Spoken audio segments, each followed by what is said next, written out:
আসসালামু আলাইকুম। আজকে আমরা এইচটিএমএল এর বর্ডার কিভাবে কালার করতে হয় এবং বর্ডার কালারের যে হোয়াইটটা থাকে কতটুকু চওড়া হবে সেইটাও আমরা করতে পারি এখানে। তো এখন দেখি আমরা হেডিং গুলোর বর্ডার কিভাবে কালার করা যায়। এখানে যে কোডটা আছে, জাস্ট আমাদের হেডিং আছে, হেডিং ওয়ান এর আন্ডারে দুটো হেডিং এবং দুটো প্যারাগ্রাফ আছে। এটাকে যদি আমরা জেনারেলি রান করি তাহলে আমরা এরকম একটা আউটলুক দেখতে পারবো। তো এইটার আমরা চারপাশ দিয়ে এটার বর্ডার নিব এবং এখানেও চারপাশ দিয়ে বর্ডার নিব এবং বর্ডারটা কালারও দেখবো একই সাথে। তো আমরা এটার কোড লেখার জন্য আমরা প্রথমেই H1 এর স্টাইলে যাব। H1 স্টাইল ইকুয়াল টু, আমরা যেহেতু কালার করতে যাচ্ছি এবং বর্ডারটা কেমন হবে সেটাও আমরা ঠিক করে দিতে যাচ্ছি। So H1 style equal to লিখলাম আমরা বর্ডার। তো বর্ডারটা দিচ্ছি আমরা। এরপর আমরা একটা সেমি কোলন দিব। কোলন দেওয়ার পর আমাদের বর্ডার যেহেতু হয়ে গেল, বর্ডারটা কতটুকু চওড়া থাকবে, মানে বর্ডারটা দেখতে কি খুব সরু না কেমন থাকবে। আমরা ধরেন এটা মোটামুটি টাইপের একটা বর্ডার থাকবে, 2 পিক্সেল অথবা 2px যেটা দিচ্ছি আমরা।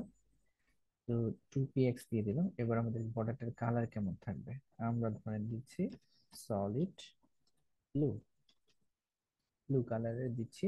এবার সেমিকোলন দিয়ে আমরা এটাকে ইনভার্টেড কমাটা এন্ড করে দিচ্ছি।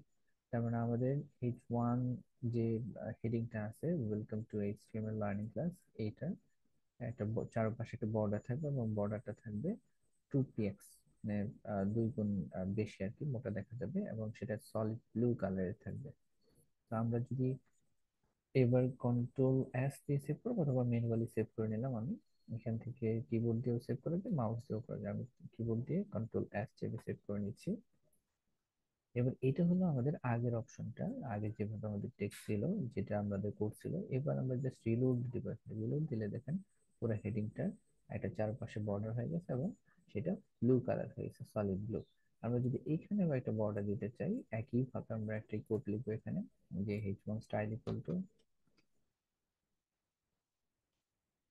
স্টাইল ইকুয়াল টু, তো আমরা চাচ্ছি প্রথমে বর্ডার ক্রিয়েট করতে, তারপরে বর্ডারটার কালার বর্ডার। তো আমরা আরেকটু মোটা টাইপের বর্ডার দিতে যাচ্ছি। তো এখানে 2px দিয়েছিলাম, এখানে 3px দিলাম।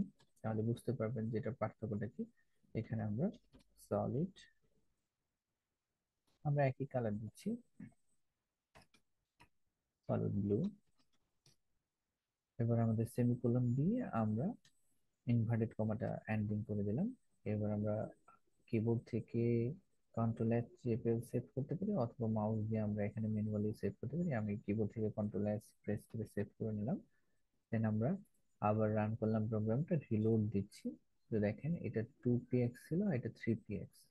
তো এইটা আর একটু মোটা। তো আমরা এইভাবে 2 3 4 5 লিখে এটাকে আহ, আহ, সরু মোটা এইভাবে করে নিতে পারি বর্ডারটা। এখানে যদি আমি 5px দিয়ে দিই, ধরেন 5px, কন্ট্রোল এস চেপে সেভ করে নিলাম। এবার যদি আমরা লোড করি প্রোগ্রামটা, তাহলে দেখেন এটা আরেকটু মোটা হলো। এটাকে যদি আমরা 1px দিই তাহলে আরেকটু সরু হয়ে যাচ্ছে।